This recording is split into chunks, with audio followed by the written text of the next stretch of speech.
लेकिन अभी अभी अभी अभी के सिचुएशन में नेपाल का रुपया भारत के रुपया से 1.5, मतलब कि हमारा एक रुपया नेपाल के 1.6 रुपया के बराबर। सॉरी, उल्टी बता दिए हैं हम, उल्टी बता दिए, ठीक है। भारत का 1.6 रुपया नेपाल के 1 रुपया के बराबर है। अब बताओ कि कौन कौन ग्रोथ कर रहा है? तो ग्रोथ कौन कर रहा है? नेपाल। निम्न में से किस देश की मुद्रा रुपया है? भारत का भी, नेपाल का भी और पाकिस्तान का भी। इनमें से सभी हो जाएगा, इनमें से सभी हो जाएगा। 60 के बाद 61 को देखो। 61 नंबर क्वेश्चन है, जैसे कि इसको ऐसे भी याद रखो कि अमेरिका का क्या है? डॉलर। तो अभी डॉलर एकदम कपार पे चढ़ गया है। लगभग पूरा इतिहास में पहली बार एक डॉलर का कीमत 90 प्लस हो गया। अभी लगता है 91 होगा। $1 का कीमत 91 रुपया हो गया है। सबसे पहली बार इतना हुआ $1 का कीमत। बचत क्या है? बचत है क्या? कैसे बच सकता है पैसा, बताइए। उपभोग तथा बचत का अंतर है? नहीं। आय तथा उपभोग का अंतर है? उपभोग तथा उत्पाद का अंतर है। बचत क्या है? तो बचत जो है आय तथा उपभोग का अंतर है। क्या है? जो आपका आय है, और जो आप उपभोग कर रहे हैं, जो आप खर्च कर रहे हैं, दोनों का अंतर ही ना बचत है। सिंपल ऐसे याद रखो कि आपके पास था 100 रुपया, तो आपका आय हो गया, मतलब आपका आय है 100 रुपया, आपके पास 100 रुपया, उसमें आप खर्च कर दिए 90 रुपया। हाँ, तो बचत कितना की है? 10 की। उपभोग यानी कि खर्चा, ठीक है। 61 के बाद 62 नंबर क्वेश्चन को देखो। 62 में क्या है? कह रहा है कि निम्न में से क्या साख पत्र नहीं है? निम्न में से क्या है जो साख पत्र नहीं है? चेक, बैंक ड्राफ्ट, अधिविकर्ष या फिर प्रतिज्ञा पत्र। कौन जो है साख पत्र नहीं है? 2024 में ये क्वेश्चन पूछा था। 62 नंबर क्वेश्चन। कौन नहीं है? अधिविकर्ष। कौन? अधिविकर्ष, अधिविकर्ष। दिनार, दिनार किस देश की मुद्रा? 2024 में पूछा कि दिनार किस देश की मुद्रा है? ईरान की, इराक की, कि सऊदी अरब की, कि अफगानिस्तान की? दिनार। इराक का दिनार कि ईरान का दिनार? दोनों ऑप्शन सामने ही दे दिया इसीलिए कंफ्यूज करने के लिए कि इराक का दिनार होता है कि ईरान का दिनार होता है। क्या होता है बताइए? 63 का आंसर क्या हो जाएगा? तो होता जो है वो इराक का दिनार होता है। किसका? इराक का दिनार, इराक का दिनार। 63 के बाद 64 नंबर क्वेश्चन को देखिए और बताइए इसका आंसर कि भारत में सहकारिता आंदोलन प्रारंभ कब हुआ था? भारत में सहकारिता आंदोलन कब प्रारंभ हुआ था? 1904 में, कि 1905 में, कि 1907 में, कि 1920 में? भारत में सहकारिता आंदोलन प्रारंभ कब हुआ था? कब हुआ था? 1904, 1904 में हुआ था। सहकारिता आंदोलन कब प्रारंभ हुआ था? 1904 में हुआ था। 62 नंबर क्वेश्चन देखिए और बताइए कि प्रत्यक्ष कर के अंतर्गत निम्न में से किसे शामिल किया गया? प्रत्यक्ष कर के अंतर्गत। अभी ये क्वेश्चन पीछे आया था ना, सेम क्वेश्चन पीछे आया था। आयकर को हम लोग प्रत्यक्ष कर कहते हैं। प्रत्यक्ष कर के अंतर्गत है आयकर। शेयर बाजार की नियामक संस्था क्या है? SIDBI, RBI या फिर SEBI या फिर स्टॉक एक्सचेंज? शेयर बाजार की नियामक संस्था क्या है? शेयर बाजार की नियामक संस्था क्या है? तो ये है SEBI। क्या है? SEBI, स्टॉक एक्सचेंज नहीं है। 67 नंबर क्वेश्चन आपसे पूछ रहा है कि नोबेल पुरस्कार से सम्मानित बांग्लादेश अर्थशास्त्री कौन है? कौन बांग्लादेश के अर्थशास्त्री है जिनको नोबेल पुरस्कार दिया गया था? बांग्लादेश के कौन से अर्थशास्त्री हैं जिनको नोबेल पुरस्कार दिया गया? 2019 में पूछा यह क्वेश्चन कि प्रोफेसर इकबाल यूनुस या फिर मोहम्मद इकबाल यूनुस या फिर प्रोफेसर मोहम्मद यूनुस या फिर मोहम्मद शफीक यूनुस, किनको सब नाम एक ही में मिला दिया, कंफ्यूज होकर मर जाइएगा। नोबेल पुरस्कार से सम्मानित कौन से अर्थशास्त्री बांग्लादेश के जो थे उनको किया गया था? 67 का आंसर। किनको किया गया था? प्रोफेसर मोहम्मद यूनुस को। किसको? प्रोफेसर मोहम्मद यूनुस को। इकबाल बिल्कुल नहीं, इकबाल, प्रोफेसर मोहम्मद यूनुस को। 68 नंबर क्वेश्चन को देखिए और इसका आंसर बताइए। कह रहा है कि भारत में कितने राष्ट्रीयकृत बैंक है? राष्ट्रीयकृत बैंक कितने भारत में? मात्र 14। कितने? 14 भारत में राष्ट्रीयकृत बैंक हैं। राष्ट्रीयकृत बैंक कितने हैं? 14। 69 का आंसर बताइए। 69 का आंसर क्या हो जाएगा? 69 नंबर क्वेश्चन आपसे पूछ रहा है कि गैर संस्थागत वित्त प्रदान करने वाली सबसे लोकप्रिय साधन क्या है? गैर संस्थागत वित्त प्रदान करने वाली? देसी बैंकर, महाजन, व्यापारी? देसी बैंकर की महाजन की व्यापारी की सहकारी बैंक? कौन जो है गैर संस्थागत? संस्था नहीं, वो गैर संस्थागत है लेकिन वो पैसा का लेन देन करता है। महाजन साहब कौन करता है? कौन करते हैं? महाजन ही ना करते हैं। अभी तो बहुत कम हो गया, पहले के ज़माने में बहुत चलता था। आप लोग कभी हो सकता है अपने दादा दादी से या नाना नानी से सुने होंगे महाजन बोलते हुए। महाजन उनको कहा जाता था जो पैसा का लेन देन करते थे, यानी कि इंटरेस्ट पे बोलते हैं ना पैसा लगाना, वो काम होता था पहले। तो वो क्या था, वो कोई राष्ट्रीयकरण या फिर कोई थोड़ी था, देश के कोई बैंक थोड़ी था। वो तो एक कोई भी व्यक्ति जो स्टार्ट कर दिया, जिसके पास पैसा हो गया ज़्यादा, तो महाजन का काम स्टार्ट कर दिया। महाजन यानी कि पैसा दे दिया, कुछ उसके बदले में वो रख लिया गिरमी उर्मी और पैसा दे देता, उसको महाजन कहते थे। 69 के बाद 70 नंबर देखो। 70 नंबर क्वेश्चन कह रहा है कि इनमें से कौन संस्थागत वित्तीय संस्था है। महाजन बिल्कुल नहीं है, सेठ साहूकार नहीं, रिश्तेदार नहीं है। महाजन जो पैसा देता था, क्या ये वित्तीय संस्थागत था? नहीं। तो ये सिंपल कॉमन सेंस लगा। सेठ साहूकार जो एकदम पैसा वाला आदमी होता था ना पहले, उसको कहा जाता था सेठ साहूकार। सेठ साहब हैं, सेठ साहब। रिश्तेदार, आपके रिश्तेदार कोई है, कभी जरूरत पड़ा था, पैसा मांगे तो वो दे दिए, तो क्या वो संस्थागत वित्तीय संस्था हो गई? नहीं। व्यावसायिक बैंक ही है जो एक वित्तीय संस्थागत वित्तीय संस्था है। 71 को देखिए। 71 में कह रहा है कि वाणिज्यिक बैंकों का राष्ट्रीयकरण कब हुआ। 2016 में पूछा, 2018 में पूछा, 2022 में पूछा कि वाणिज्यिक बैंकों का राष्ट्रीयकरण कब हुआ। वाणिज्यिक बैंकों का राष्ट्रीयकरण कब हुआ? 1966 में, 1969 में, कि 1980 में, कि 1975 में? कब हुआ? 71 का आंसर क्या हो जाएगा? 71 का आंसर हो जाएगा बी, यानी कि 1969, 1969 में हुआ था। वाणिज्यिक बैंकों का राष्ट्रीयकरण 1969 में हुआ था। नेक्स्ट है कि भारत में करेंसी नोट कौन जारी करता है। वित्त विभाग की वाणिज्य बैंक, 2021 में पूछा था। रिजर्व बैंक ऑफ इंडिया की इनमें से कोई नहीं। भारत में करेंसी नोट कौन जारी करता है? हम, आप, या आपके दादाजी या आपके चाचा जी कौन करते हैं? वित्त विभाग, वाणिज्य bank, reserve bank of India, RBI, या इनमें से कोई नहीं। कौन करता है? 72 का आंसर क्या हो जाएगा? सी, यानी कि रिजर्व बैंक ऑफ इंडिया। कौन करता है? रिजर्व बैंक ऑफ इंडिया करता है। कौन करता है? Reserve bank of India. Next question है हमारा 73 नंबर क्वेश्चन कि भारतीय मुद्रा बाजार में किस प्रकार के ऋणों का लेन देन होता है। अल्पकालीन, दीर्घकालीन, दोनों, या फिर कोई नहीं। तो भारतीय मुद्रा बाजार में जो ऋणों का लेन देन होगा वो कैसा होगा? अल्पकालीन होगा, दीर्घकालीन थोड़ी होगा, मतलब कम समय के लिए लेना देना करेगा, तब अल्पकालीन। क्या होगा? अल्पकालीन। 73 के बाद 74 नंबर क्वेश्चन देखिए और इसका आंसर बताइए कि निम्नलिखित में से कौन सा संस्था भारत में मुद्रा जारी करने के लिए अधिकृत है। वही है स्टेट बैंक ऑफ इंडिया की, संसद की, राष्ट्रपति की, रिजर्व बैंक ऑफ इंडिया। कौन है? RBI, reserve bank of India. एक क्वेश्चन घुमा घुमा करके पूछ सकता है, ठीक है ना, याद रखिएगा। 2020 में पूछा था, 21 में पूछा था कि निम्नलिखित में कौन संस्था भारत में मुद्रा जारी करने के लिए अधिकृत है। आरबीआई है कि स्टेट बैंक ऑफ इंडिया है कि संसद है? रिजर्व बैंक ऑफ इंडिया है कि संसद? 75 नंबर क्वेश्चन को देखिए और बताइए इसका आंसर क्या हो जाएगा कि दीर्घकालीन ऋण प्रदान करने वाली संस्था कौन है। 2020 में पूछा है, 2021 में पूछा है। कौन जो है एकदम लंबे समय के लिए ऋण देता है, ले जाओ आराम से देना, तुम्हारा अगला खानदान देगा।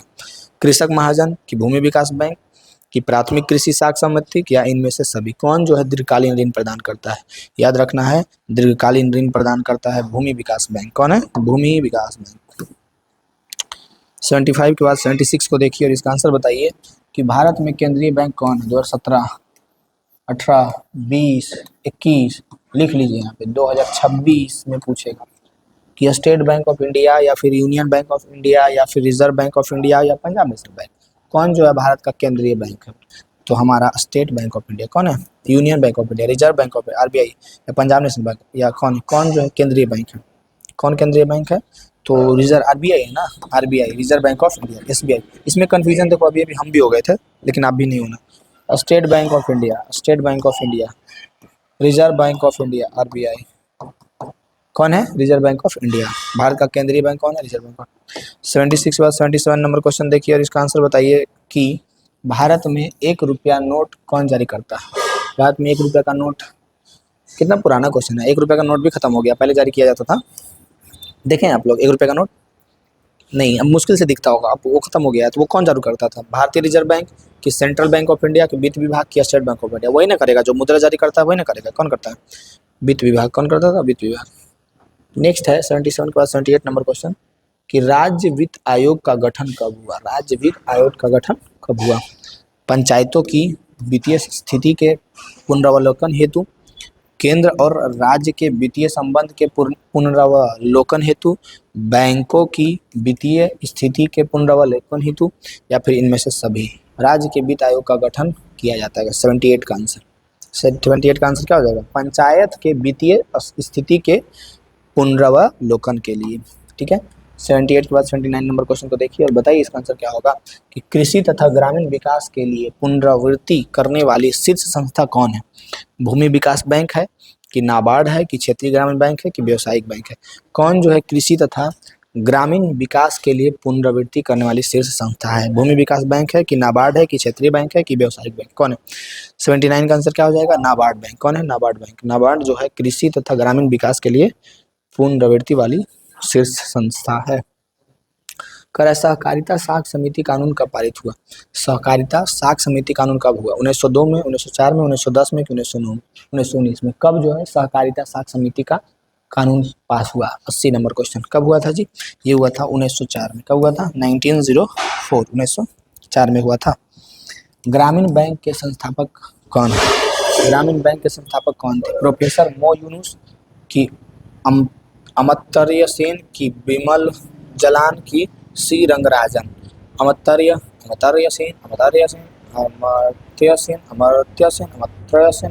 सेन या फिर प्रोफेसर मो यूनुस या फिर विमल जलान या फिर सी रंगराजन? कौन ग्रामीण बैंक के संस्थापक थे? 81 का आंसर बताइए। 81 का आंसर क्या हो जाएगा? प्रोफेसर मोहम्मद यूनुस। नेक्स्ट है कि जो क्वेश्चन इंपॉर्टेंट है और कैसे इंपॉर्टेंट है, क्योंकि 2011 में पूछा, 2021 में पूछा, 2022 में पूछा। रिजर्व बैंक ऑफ इंडिया की स्थापना कब हुई? आरबीआई की स्थापना कब हुई? 1930 में, 35 में, 42 में, 45 में? कब हुआ? RBI reserve bank of India की स्थापना कब हुआ था? 82 number question. Reserve bank of India का स्थापना कब हुआ? कब हुआ था? 1935 में हुआ था। बहुत इंपॉर्टेंट क्वेश्चन है, कोई भी एग्जाम उठा के देख लो कंपटीशन का, उसमें भी घुमा घुमा के पूछता है। बिहार पुलिस में पूछ देता है कि आरबीआई का स्थापना कब हुआ था? याद रखो 1935 में हुआ था। बिहार पुलिस इस समय तो यही सब क्वेश्चन एकदम उठा उठा के पूछ देता है। जो आप 10th का एग्जाम देते हैं ना, उसमें जो भी आर्ट्स का क्वेश्चन आता है, साइंस का आता है, वही उठा उठा के पूछ देता है। तो 82 के बाद 83 नंबर क्वेश्चन देखो। 83 नंबर क्वेश्चन आपसे पूछ रहा है कि भारत की वित्तीय राजधानी किस शहर को कहा जाता है? बहुत इंपॉर्टेंट क्वेश्चन है। 2018 में पूछा था, 20 में पूछा था, 21 में पूछा था, 22 में पूछा था कि भारत की वित्तीय राजधानी किस शहर को कहा जाता है? मुंबई को, दिल्ली को, पटना को, बंगलुरु? किसको कहा जाता है? बम्बई पे राज करेंगे। बम्बई को। किसको? मुंबई को। किसको कहा जाता है? मुंबई को। 83 के बाद 84 नंबर क्वेश्चन देखिए और इसका आंसर बताइए कि बिहार में पहला क्षेत्रीय ग्रामीण बैंक कब स्थापित किया गया था? 2023 में क्वेश्चन पूछा है कि बिहार में पहला क्षेत्रीय ग्रामीण बैंक स्थापित किया गया था कब? 1974 में, 75 में, 76 में कि 77 में? कब किया गया था? 84 का आंसर हो जाएगा सी, 1976 में। बिहार में पहला क्षेत्रीय ग्रामीण बैंक की स्थापना 1976 में किया गया था। 85 नंबर क्वेश्चन, केंद्रीय सहकारी बैंक किस स्तर पर काम करता है? केंद्रीय सहकारी बैंक किस स्तर पर काम करता है? केंद्रीय सहकारी बैंक ग्राम स्तर पर करेगा कि जिला स्तर पर कि राज्य स्तर पर कि राष्ट्रीय स्तर पर? 2023 में एक क्वेश्चन पूछा था, 2023 में एक क्वेश्चन पूछा था कि केंद्रीय सहकारी बैंक किस स्तर पर काम करता है? तो केंद्रीय सहकारी बैंक जिला स्तर पर काम करता है। कैसे करता है? जिला स्तर पर कार्य करता है। किस स्तर पर करता है? जिला स्तर पर। 86 नंबर क्वेश्चन देखिए और इसका आंसर बताइए कि प्राथमिक कृषि साख समिति कृषकों को किस प्रकार का ऋण प्रदान करता है? प्राथमिक कृषि साख समिति कृषकों को किस प्रकार का ऋण प्रदान करता है? अल्पकालीन ऋण, मध्यकालीन ऋण, दीर्घकालीन ऋण की इनमें से समय? प्राथमिक कृषि साख समिति कृषकों के लिए किस प्रकार का ऋण प्रदान करता है? तो वो अल्पकालीन ऋण प्रदान करता है, कम समय के लिए ऋण प्रदान करता है, अल्पकालीन ऋण। नेक्स्ट क्वेश्चन है कि सहकारिता प्रांतीय सरकारों का हस्तांतरण योग विषय कब बनी? सहकारिता जो है प्रांतीय सरकारों का हस्तांतरण योग विषय कब बना? 87, 1929 में कि 1919 में कि 1918 में कि 1914 में? कब बना था? 87 नंबर का आंसर क्या हो जाएगा? बी, यानी कि 1919 में। कब बना था? 1919। क्षेत्रीय ग्रामीण बैंक की स्थापना कब की गई? क्षेत्रीय ग्रामीण बैंक की स्थापना कब की गई थी? 1975, 80, 69 या 82 में? क्षेत्रीय ग्रामीण बैंक की स्थापना कब की गई थी? 1975 में की गई थी। क्षेत्रीय ग्रामीण बैंक की स्थापना इंदिरा गांधी के समय में हुआ था ना, 1975 में हुआ था। नेक्स्ट है कि निम्न में कौन सा खाता विशेष रूप से व्यापारी के लिए है? कौन सा खाता जो है खासकर व्यापारियों के लिए, बिजनेसमैन के लिए? अस्थायी जमा या चालू जमा कि संचयी जमा कि आवर्ती जमा? 89 का आंसर क्या हो जाएगा? तो व्यापारियों के लिए जो है चालू जमा। व्यापारी आदमी है, अस्थायी जमा करके छोड़ेगा थोड़ू, उसका तो लेन देन होते रहता है, बहुत पैसा आ रहा है जा रहा है। बिजनेसमैन का आ रहा है पैसा जा रहा है, तो वो क्या होगा? चालू जमा। बिजनेसमैन के लिए अस्थायी जमा तो एक नॉर्मल व्यक्ति के लिए है कि जिसके पास 4-5 लाख रुपया हो गया, एक बार जोड़ करके रख देगा, फिर उसको निकाले कोई मतलब नहीं है। नेक्स्ट है, भारत में मौद्रिक नीति का निर्धारण कौन करता है? वित्त मंत्रालय, राज्य सरकार की भारतीय रिजर्व बैंक या फिर वित्त आयोग? कौन जो है मौद्रिक नीति का निर्धारण करता है? तो मौद्रिक नीति का निर्धारण करता है भारतीय रिजर्व बैंक। कौन करता है?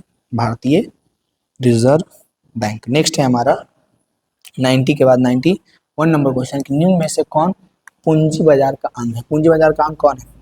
प्रतिभूति बाजार, औद्योगिक बाजार, विकास वित्त संस्था या इनमें से सभी? कौन जो है पूंजी बाजार का अंग है? कौन जो है पूंजी बाजार का अंग है? पूंजी बाजार का अंग कौन है?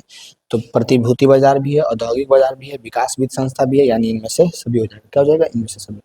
91 के बाद 92 नंबर क्वेश्चन को देखिए और इसका आंसर बताइए कि 92 नंबर क्वेश्चन आपसे पूछ रहा है कि व्यापारिक बैंक का एजेंसी कार्य क्या है? व्यापारिक बैंक का एजेंसी कार्य क्या है? तो व्यापारिक बैंक का जैसे काम है ऋण देना, कि लॉकर सुविधा देना, कि जमा स्वीकार करना। व्यापारिक बैंक का काम है प्रतिभूतियों का क्रय विक्रय करना। क्या काम है? प्रतिभूतियों का क्रय विक्रय करना। हम लोग बहुत आगे पहुंच चुके हैं 93 नंबर क्वेश्चन में कि सहकारिता का मूल तत्व क्या है? सहकारिता का मूल तत्व क्या है? आपसी सहयोग या स्वैच्छिक सदस्यता या जनतांत्रिक संचालन या इनमें से सभी? क्या जो है सहकारिता का मूल तत्व है? 93 का आंसर बताइए। 93 का आंसर हो जाएगा डी, यानी कि आपसी सहयोग भी है, स्वैच्छिक सदस्यता भी है, जनतांत्रिक संचालन भी है। सहकारिता का मूल तत्व क्या है? आपसी सहयोग, स्वैच्छिक सदस्यता, जनतांत्रिक संचालन या इनमें से सभी? सभी हो जाएगा, तीनों हो जाएगा। 93 का आंसर डी हो जाएगा। 94 नंबर क्वेश्चन को देखिए। 94 नंबर क्वेश्चन आपके लिए आया है कि 2024 में एक क्वेश्चन पूछा था कि निम्न में से किस बैंक की स्थापना पहले हुई है? 4 बैंक है, चारों में सबसे पुराना बैंक कौन है जो बताइए? Punjab national bank, central bank of India या इंडियन बैंक? कौन जो है सबसे पुराना बैंक है? सबसे पहले किसकी स्थापना हुई थी? किसकी हुई थी? सबसे पहले हुई थी पंजाब नेशनल बैंक, पीएनबी सबसे पुराना बैंक है, सरकारी बैंक भी है पंजाब नेशनल बैंक। 94 के बाद 95 नंबर क्वेश्चन देखिए कि भूमि विकास बैंक को पहले किस नाम से जाना जाता था? क्षेत्रीय ग्रामीण बैंक, कि सहकारी बैंक, कि भूमि बंधक बैंक, कि नाबार्ड बैंक? भूमि विकास बैंक को पहले किस नाम से जाना जाता था? भूमि बंधक बैंक के नाम से जाना जाता था। भूमि विकास बैंक, भूमि बंधक बैंक से नाम के जाना जाता था। फिर इसी को चेंज करके इसका नाम रख दिया गया भूमि विकास बैंक। क्या रख दिया गया? भूमि विकास बैंक। भूमि बंधक बैंक का नाम चेंज करके अब रख दिया गया भूमि विकास बैंक। पहले इसको भूमि बंधक बैंक के नाम से जाना जाता था। 95 के बाद 96 को देखिए। सूक्ष्म वित्तीय संस्थाओं की शुरुआत किस देश से हुई थी? सूक्ष्म वित्तीय संस्थाओं की शुरुआत भारत से, कि चीन से, कि बांग्लादेश से, कि म्यांमार से? सूक्ष्म वित्तीय संस्थाओं की शुरुआत हुई थी बांग्लादेश से। कहाँ से हुआ था? बांग्लादेश से हुआ था। 96 के बाद 97 नंबर क्वेश्चन। भारत में सेवा क्षेत्र को सामान्यतः कितने भागों में बांटा जा सकता है? भारत में सेवा क्षेत्र को कितने भागों में बांटा जा सकता है? कितने में? सेवा क्षेत्र को 2, 4, 6 या 8? कितने में सेवा क्षेत्र को बांटा जा सकता है? कितने में? 2 में। कितने में? 2 क्षेत्रों में बांटा जा सकता है सेवा क्षेत्र को। 97, 98 नंबर क्वेश्चन की ऊर्जा के प्रमुख स्रोत क्या है? कोयला, पेट्रोलियम, विद्युत या सभी? ऊर्जा के प्रमुख स्रोत कौन है? तो ऊर्जा के प्रमुख स्रोत कोयला भी है, पेट्रोलियम भी है, विद्युत भी है, यानी इनमें से सभी। कोयला ऊर्जा के प्रमुख स्रोत सभी हो जाएगा, इनमें से सभी। फिर है 99 नंबर क्वेश्चन। ये क्वेश्चन लगता है कि ज्योग्राफी से कूद के आ गया है कि ऊर्जा का प्रमुख स्रोत कौन है। नेक्स्ट है कि नरेगा के अंतर्गत ग्रामीण मजदूरों को साल में कम से कम कितने दिनों के लिए रोजगार देने की व्यवस्था है? नरेगा के अंतर्गत ग्रामीण मजदूरों को साल में कितना दिन रोजगार देने की व्यवस्था है नरेगा में? नरेगा जिसका नाम बदल करके मनरेगा रख दिया गया था। ये भी क्वेश्चन पूछता है कि नरेगा का नाम मनरेगा रख दिया गया था ना, तो पूछेगा किसके नाम पे रखा गया था? तो महात्मा गांधी के नाम पे रखा गया था। ये क्वेश्चन भी पूछ देता है। तो बताइए कि नरेगा के अंतर्गत, यानी मनरेगा ने जो चेंज हुआ ना, उससे पहले वाला जो नरेगा था उसके अंतर्गत मजदूरों को एक साल में कम से कम कितना दिन रोजगार देने की व्यवस्था की गई थी? 99 का आंसर कितना दिन किया गया था? कम से कम 100 दिनों के लिए। कितना के लिए? 100 दिनों के लिए। नरेगा के अंतर्गत कम से कम 100 दिनों की व्यवस्था किया गया था। अभी मनरेगा है ना, मनरेगा का भी कोई नाम चेंज हो रहा है इस पर। 2025 लास्ट होते होते कोई नाम तो चेंज हो रहा है उसको भी। अंतर्राष्ट्रीय श्रमिक संगठन की स्थापना किस वर्ष हुई थी? अंतर्राष्ट्रीय श्रमिक संगठन की स्थापना कब हुआ था? कौन से साल में हुआ था? 1917 में, 1919 में, 1921 में, 1937 में? कब हुआ था? 1919 में हुआ था। कब हुआ था? 1919 में। क्या आप लोग इसमें बता सकते हैं कि 100 क्वेश्चन में आपका कितना क्वेश्चन सही गया? नहीं बता सकते हैं? उसको लिख करके जरूर रखिएगा कितना सही जा रहा है आपका। मानव पूंजी के प्रमुख घटक कौन है? ज्ञान, कौशल, अनुभव या इनमें सभी? मानव का पूंजी, कोई भी आदमी अमीर बन रहा है तो उसका मेन कारण क्या है? कि वो अनुभव वाला है, वो ज्ञान वाला है, कौशल वाला है, या इनमें से सभी? ऑप्शन ऊपर से नीचे हो गया। ए में है कि ज्ञान वाला, बी में है कि कौशल वाला, सी में है कि बहुत अनुभव वाला, डी में है कि इनमें से सभी? तो मानव की पूंजी का प्रमुख घटक तो ज्ञान तो होना ही चाहिए, उसके अंदर कौशल भी होना चाहिए, अनुभव भी होना चाहिए। तीनों रहेगा तो तब ना वो एक पूंजी उसका एकदम मजबूत होगा। 101 का आंसर क्या हो जाएगा? डी।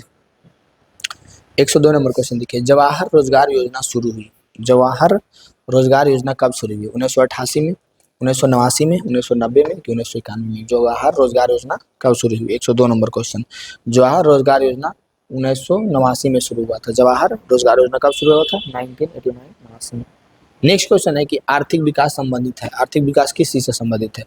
परिमाणात्मक परिवर्तन से कि गुणात्मक परिवर्तन से कि ए और बी दोनों से कि इनमें से कोई नहीं? आर्थिक विकास किस चीज से संबंधित है? 103 का आंसर बताइए। आर्थिक विकास संबंधित है परिमाणात्मक परिवर्तन से भी, गुणात्मक परिवर्तन से भी, यानी कि ए और बी दोनों। आंसर नंबर सी हो जाएगा। 103 के बाद 104 नंबर क्वेश्चन को देखिए और इसका आंसर कमेंट में फेंक के मारिए कि विकासशील देशों में कार्यशील जनसंख्या अधिकांशतः संलग्न है। विकासशील देशों में कार्यशील जनसंख्या अधिकांश संलग्न किसमें होती है? कृषि क्षेत्र में कि औद्योगिक क्षेत्र में कि सेवा क्षेत्र में कि इनमें से सभी? कोई भी देश जो बहुत विकास कर गया है, बहुत विकासशील हो गया है, उसकी अधिकांश जनसंख्या किस क्षेत्र में रहती है? जो सबसे अधिक विकासशील देश है, उस देश की सबसे अधिक जनसंख्या किस क्षेत्र में है? कृषि क्षेत्र में कि औद्योगिक क्षेत्र में कि सेवा क्षेत्र में कि इनमें से सभी? 104 का आंसर क्या हो जाएगा? 104 का आंसर हो जाएगा 104 का आंसर हो जाएगा कृषि क्षेत्र में। अच्छा, कृषि क्षेत्र में। 104 के बाद 105 नंबर क्वेश्चन देखिए। 105 नंबर क्वेश्चन है नरेगा। नरेगा कार्यक्रम के नाम के साथ किस व्यक्ति का नाम जोड़ा गया? बताए थे ना अभी के क्वेश्चन घुमा करके पूछता है कि नरेगा को मनरेगा कर दिया गया, ठीक है, तो वो किसके नाम पे किया गया? मनमोहन सिंह पहली ऑप्शन में दे दिया है कि एम से हो सकता है लगे मनमोहन और मार दे। मुरारजी देसाई, मुरली मनोहर जोशी की महात्मा गांधी? किसके नाम पे मनरेगा किया गया था? 105 का आंसर किनके नाम पे किया गया था? महात्मा गांधी के नाम पे मनरेगा। नरेगा से जो मनरेगा किया गया किनके नाम पे किया गया? महात्मा गांधी के नाम पे। 105 के बाद 106 नंबर क्वेश्चन देखिए। निम्न में से कौन आर्थिक आधारभूत संरचना का घटक है?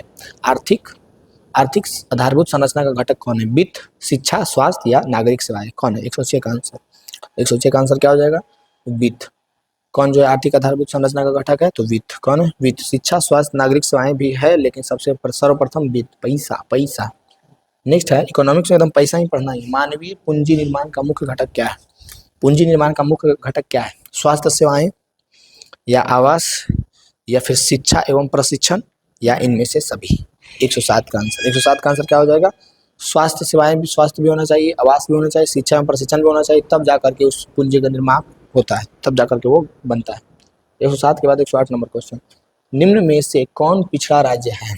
पंजाब, हरियाणा, महाराष्ट्र? इसमें तो सोचने नहीं है, दिख रहा है ना, जहां दिखे बिहार मारो। सबसे पिछड़ा राज्य कौन है? पंजाब, हरियाणा और महाराष्ट्र में सबसे पिछड़ा राज्य कौन है? बिहार है। पंजाब, महाराष्ट्र, हरियाणा में सबसे पिछड़ा राज्य है बिहार। कौन है? बिहार। 108। 108 के बाद 109 नंबर क्वेश्चन को देखो। 109 नंबर क्वेश्चन का रहा है आर्थिक क्रियाओं का क्या उद्देश्य है? मनोरंजन, समाज सेवा, परोपकार या जीविकोपार्जन? आर्थिक क्रियाओं का मुख्य उद्देश्य क्या है? मनोरंजन की, समाज सेवा की, परोपकार की, जीविकोपार्जन? क्या है? 109 का आंसर क्या हो जाएगा? 109 का आंसर हो जाएगा जीविकोपार्जन। आर्थिक क्रियाओं का सबसे मुख्य उद्देश्य है मनोरंजन, तो ठीक है, समाज सेवा भी ठीक है, परोपकार, लेकिन सबसे पहले खुद का जीवन तो चले, जीविकोपार्जन। 109 के बाद 110 नंबर क्वेश्चन को देखिए और बताइए इसका आंसर क्या होगा कि भारत के सकल घरेलू उत्पाद में किस क्षेत्र का योगदान सबसे अधिक है? सकल घरेलू उत्पाद में सबसे अधिक योगदान किसका है? 2022 में पूछा, 2024 में पूछा है कि सकल घरेलू उत्पाद किस क्षेत्र में योगदान सबसे अधिक है? योगदान सबसे अधिक किसका है? कृषि क्षेत्र, सेवा क्षेत्र, औद्योगिक क्षेत्र या इनमें से कोई नहीं? तो क्या हो गया? सेवा क्षेत्र। भारत के सकल घरेलू उत्पाद में किस क्षेत्र का योगदान सबसे अधिक है? सेवा क्षेत्र का। किसका? सेवा क्षेत्र का। 110 के बाद 111 नंबर क्वेश्चन देखिए और बताइए 111 नंबर क्वेश्चन का आंसर क्या होगा कि छिपी बेरोजगारी पाई जाती है। छिपी बेरोजगारी कहाँ पाई जाती है? सेवा क्षेत्र में, कृषि क्षेत्र में, औद्योगिक क्षेत्र में या इनमें से कोई नहीं? छिपी बेरोजगारी किस में पाई जाती है? सेवा क्षेत्र में कि कृषि क्षेत्र में कि औद्योगिक क्षेत्र में या फिर इनमें से कोई नहीं? 111 का आंसर क्या हो जाएगा? 111 का आंसर हो जाएगा कृषि क्षेत्र। सबसे अधिक बेरोजगारी कहाँ होता है? कृषि क्षेत्र में। सबसे अधिक बेरोजगारी होता है कृषि क्षेत्र में। 112 देखिए, वस्तुओं और सेवाओं को अपने अपने उपयोग के लिए कौन खरीदता है? वस्तुओं और सेवाओं को अपने उपयोग के लिए कौन खरीदता है? सेवा प्रदाता, उत्पादक, उपभोक्ता की दुकानदार? कौन खरीदता है? 112 का आंसर। 112 का आंसर हो जाएगा उपभोक्ता। वस्तुओं और सेवाओं को अपने उपयोग के लिए कौन खरीदता है? तो उपभोक्ता खरीदता है। 112 के बाद 113 नंबर क्वेश्चन देखिए और इसका आंसर बताइए कि निम्न में से कौन गैर आर्थिक आधारभूत संरचना का अंग है? कौन जो है गैर आर्थिक आधारभूत संरचना का अंग है? ऊर्जा, शिक्षा, यातायात की संचार? 113 का आंसर क्या हो जाएगा? 113 का आंसर हो जाएगा शिक्षा। शिक्षा। निम्न में से कौन जो है गैर आर्थिक आधारभूत संरचना का अंग है? शिक्षा। कौन है? शिक्षा। 113 के बाद 114 नंबर क्वेश्चन देखिए और बताइए इसका आंसर। कह रहा है कि मनरेगा कार्यक्रम की शुरुआत किस राज्य से हुई थी। नरेगा को करके मनरेगा किया गया, तो ये कौन सा राज्य से शुरू हुआ? राजस्थान से, उत्तर प्रदेश से, बिहार से कि आंध्र प्रदेश से? कहाँ से किया गया? तो 114 का आंसर हो जाएगा आंध्र प्रदेश से। कहाँ से? आंध्र प्रदेश से। नेक्स्ट क्वेश्चन है हमारा कि निम्न में से कौन सी बेरोजगारी कृषि क्षेत्र में पाई जाती है। कृषि क्षेत्र में कौन सी बेरोजगारी पाई जाती है? छिपी बेरोजगारी, मौसमी बेरोजगारी कि ए और बी दोनों की संरचनात्मक बेरोजगारी। निम्नलिखित में कौन सी बेरोजगारी कृषि क्षेत्र में पाई जाती है? छिपी बेरोजगारी कि मौसमी बेरोजगारी कि ए और बी दोनों की संरचनात्मक बेरोजगारी? कौन सी? संरचनात्मक बेरोजगारी। कौन सी बेरोजगारी कृषि क्षेत्र में पाई जाती है? 115 का आंसर क्या हो जाएगा? तो छिपी बेरोजगारी भी पाया जाता है, मौसमी बेरोजगारी भी पाया जाता है। मौसमी यानी मौसम के अनुसार बेरोजगार हो जाता है। जब बहुत अच्छा वर्षा हुआ तो कृषि लोग के अच्छा उत्पादन हुआ, अच्छा रोजगार मिल रहा है, मौसम के अनुसार मौसमी बेरोजगारी। 116 प्रत्यक्ष प्रत्यक्ष विदेशी निवेश का सर्वाधिक लाभ किस क्षेत्र को मिला है? प्रत्यक्ष विदेशी निवेश का सबसे अधिक लाभ किस क्षेत्र को मिला है? कृषि क्षेत्र को, औद्योगिक क्षेत्र को, सेवा क्षेत्र को कि विनिर्माण क्षेत्र को?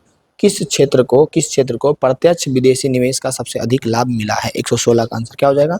विनिर्माण क्षेत्र को प्रत्यक्ष विदेशी निवेश का सबसे अधिक लाभ मिला है विनिर्माण क्षेत्र को। नेक्स्ट है कि निम्न में से किसके द्वारा पूंजी निर्माण होता है?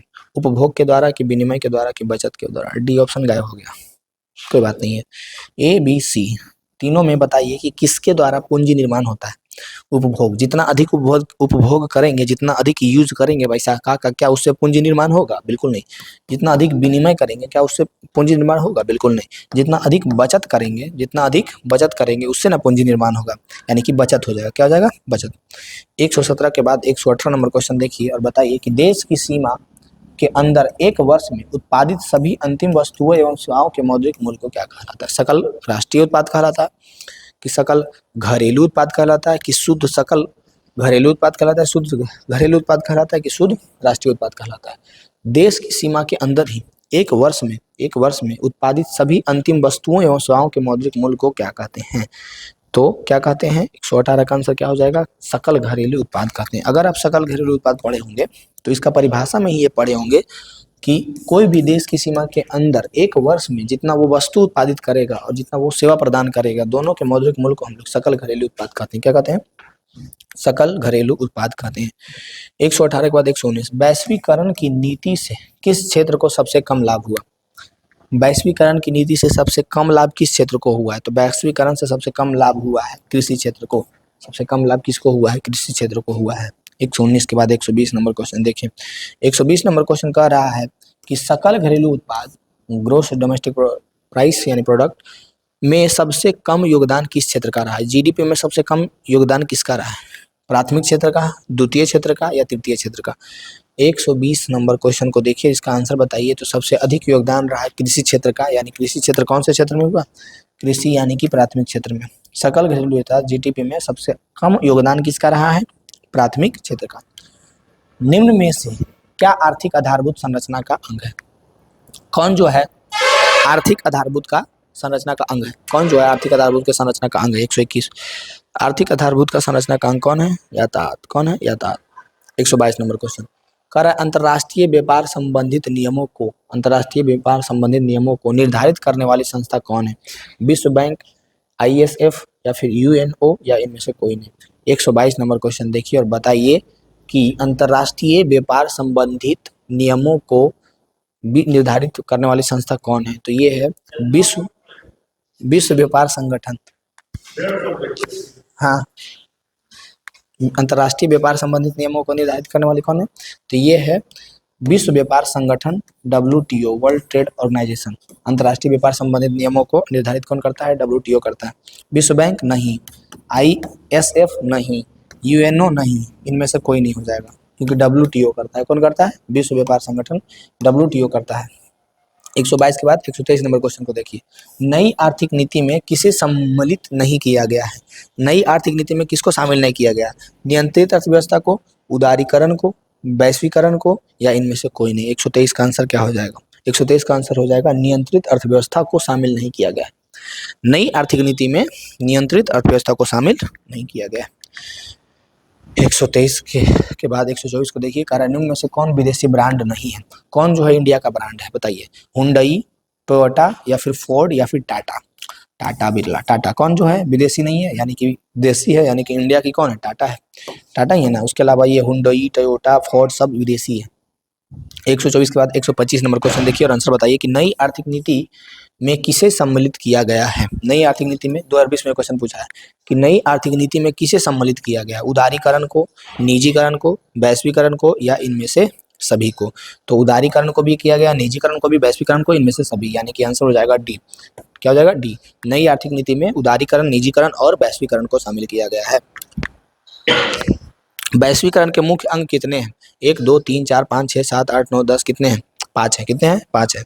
वैश्वीकरण के मुख्य अंग कितने हैं? 5 है। नेक्स्ट क्वेश्चन है हमारे पास जो कि मोस्ट इंपोर्टेंट क्वेश्चन है, निम्नलिखित में से क्या नई आर्थिक नीति का अंग नहीं? कौन जो है नई आर्थिक नीति का अंग नहीं? निजीकरण, वैश्वीकरण, राष्ट्रीयकरण, उदारीकरण। कौन जो है नई आर्थिक नीति का अंग नहीं है? राष्ट्रीयकरण नहीं है। पीछे क्वेश्चन देखे थे, उदारीकरण भी था, वैश्वीकरण भी था, निजीकरण भी था, लेकिन राष्ट्रीयकरण जो है ये नई आर्थिक नीति का अंग नहीं है। 127 के बाद 128 नंबर क्वेश्चन। वैश्वीकरण का अर्थ क्या होता है? आयात पर नियंत्रण, निर्यात पर नियंत्रण या फिर विश्व अर्थव्यवस्था के से समन्वय या फिर इनमें से कोई नहीं। वैश्वीकरण का अर्थ क्या होता है? वैश्वीकरण का अर्थ होता है वैश्वीकरण, विश्व के लेवल पे लेके जाना। इसका अर्थ होता है विश्व अर्थव्यवस्था से समन्वय, विश्व के अर्थव्यवस्था से समन्वय। 128 के बाद 129 को देखिए, बताइए इसका आंसर क्या होगा कि निम्न में से कौन बहुराष्ट्रीय कंपनी है? फोर्ड मोटर्स, कोका कोला या फिर सैमसंग या इनमें से सभी? कौन जो है बहुराष्ट्रीय कंपनी है? 129 का आंसर कौन जो है बहुराष्ट्रीय कंपनी है? कौन जो है बहुराष्ट्रीय कंपनी है? Ford Motors, Coca Cola, Samsung, तीनों बहुराष्ट्रीय कंपनी है। तीनों का तीनों जो है बहुराष्ट्रीय कंपनी है। 129 के बाद 130 नंबर क्वेश्चन देखिए और इसका आंसर बताइए कि WTO विश्व व्यापार संगठन की स्थापना किस वर्ष हुई थी? WTO यानी विश्व व्यापार संगठन की स्थापना कब हुई थी? 1995 में, 1994 में, 1996 में या इनमें से कोई नहीं? 130 का आंसर क्या हो जाएगा? 130 का आंसर हो जाएगा 1995, 1995 में। विश्व व्यापार संगठन की स्थापना 1995 में हुआ था। नेक्स्ट क्वेश्चन है, विश्व व्यापार संगठन का मुख्यालय कहाँ है? WTO का संगठन कहाँ है? न्यूयॉर्क में, वाशिंगटन में या फिर वाशिंगटन DC में या फिर जेनेवा में कि रोम में? विश्व व्यापार संगठन का मुख्यालय कहाँ है? विश्व व्यापार संगठन का मुख्यालय है जेनेवा में। विश्व व्यापार संगठन का मुख्यालय कहाँ है? जेनेवा में है। सरकार द्वारा लगाए गए अनावश्यक नियंत्रणों तथा प्रतिबंधों को हटाना क्या कहलाता है? निजीकरण, उदारीकरण, वैश्वीकरण या इनमें से कोई नहीं? 132 का आंसर बताइए। कह रहा है सरकार द्वारा लगाए गए अनावश्यक नियंत्रणों को और अनावश्यक प्रतिबंधों को हटाना क्या कहलाता है? क्या कहलाता है? निजीकरण कहलाता है कि उदारीकरण कहलाता है कि वैश्वीकरण कहलाता है? उदारीकरण कहलाता है। क्या कहलाता है? सरकार द्वारा लगाए गए अनावश्यक नियंत्रणों को या अनावश्यक प्रतिबंधों को हटाने का जो प्रोसेस है उसको उदारीकरण कहते हैं। क्या कहते हैं?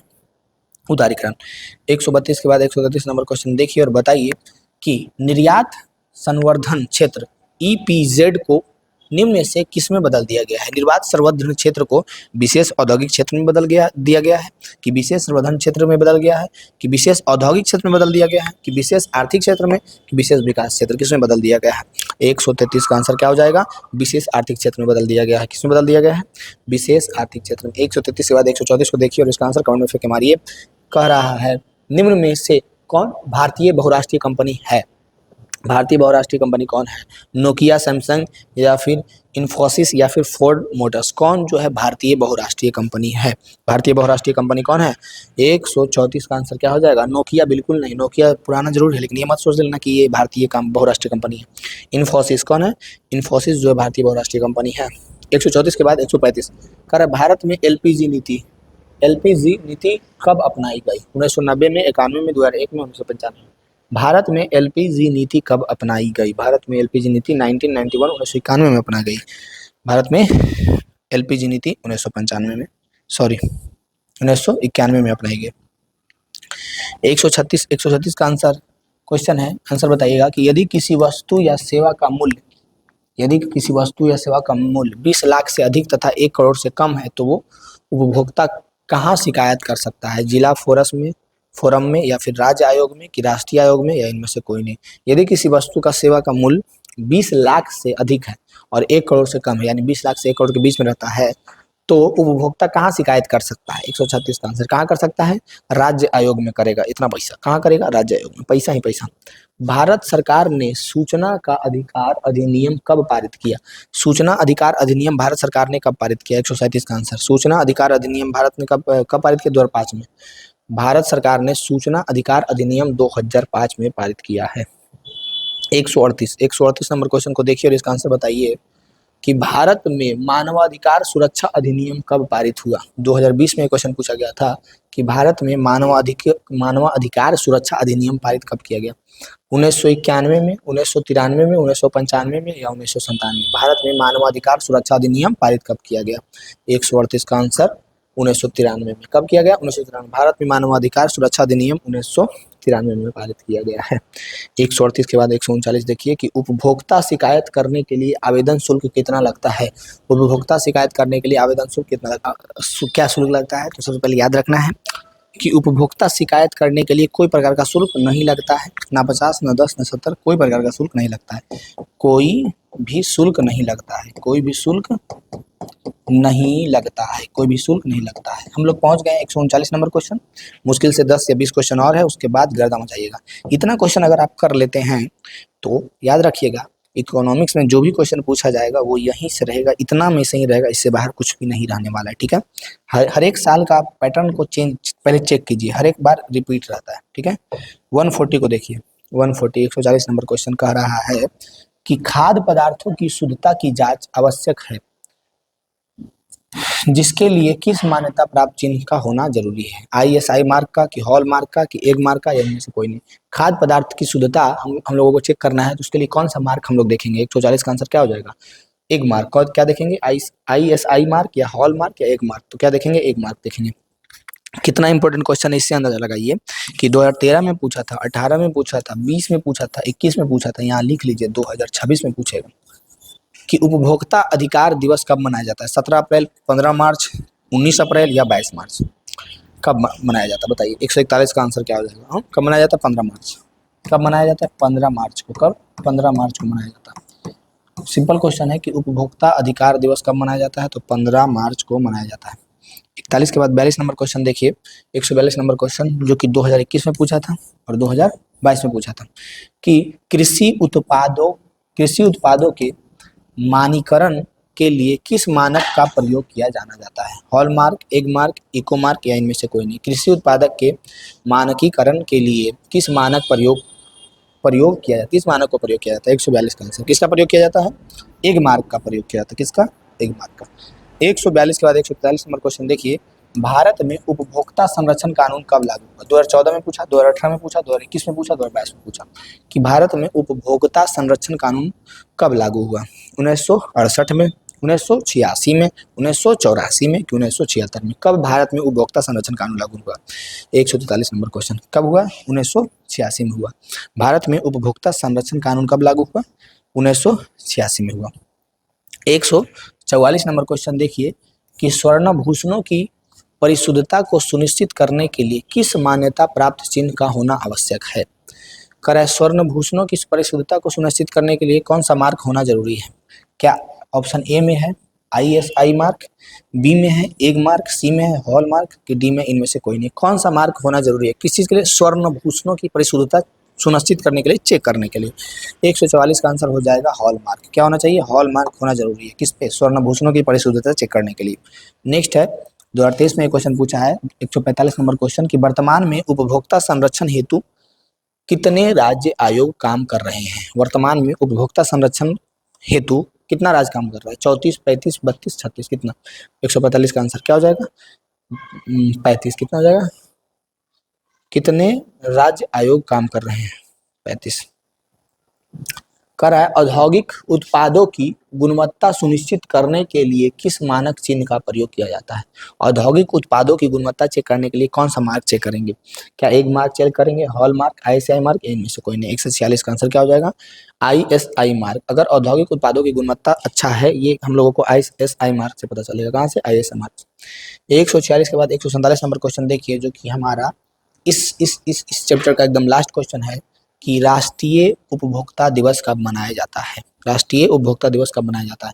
15 मार्च या फिर 24 दिसंबर या फिर 5 जून या फिर 8 मार्च। 8 मार्च कब मनाया जाता है? ये जो है हमारा राष्ट्रीय उपभोक्ता दिवस मनाया जाता है, ये 24 दिसंबर को मनाया जाता है। कब मनाया जाता है? 24 दिसंबर को। नेक्स्ट जो कि हमारा लास्ट क्वेश्चन है 148, कोपरा COPRA क्या है? सूचना का अधिकार कानून है, उपभोक्ता संरक्षण अधिनियम है, कि मानव विकास सूचकांक है, कि उपभोक्ता अधिकार दिवस है? कोपरा क्या है? 148 का आंसर बताइए। कोपरा क्या है? कोपरा जो है उपभोक्ता संरक्षण अधिनियम है। कोपरा क्या है? उपभोक्ता संरक्षण अधिनियम है कोपरा। ठीक है, तो यहाँ तक अगर आप पहुंचे हैं 148 क्वेश्चन आप कंप्लीट कर लेते हैं, तो आपको याद रखना है कि इकोनॉमिक्स में अगर क्वेश्चन कहीं से पूछा जाएगा तो वो यहीं से पूछा जाएगा, इससे बाहर कुछ भी नहीं रहने वाला है। अगर सोशल साइंस का तैयारी आपका सब्जेक्टिव का ठीक ठाक है, ऑब्जेक्टिव में कहीं भी दिक्कत है और बहुत सारा सोर्स से गड़बड़ा गए हैं कि ये करे कि वो करे, तो चुपचाप आपको ये देख लेना है आँख बंद करके। और याद रखना है कि इकोनॉमिक्स का ये मोस्ट इंपॉर्टेंट क्वेश्चन है। यहाँ पे ईयर आप देख सकते हैं कि कौन साल में पूछा गया है, कितना इंपॉर्टेंट है। बस वही क्वेश्चन रहेगा जो अभी 2026 में पूछा जाएगा, वही क्वेश्चन रहेगा, उससे बाहर कुछ भी नहीं रहने वाला है। ठीक है, धन्यवाद।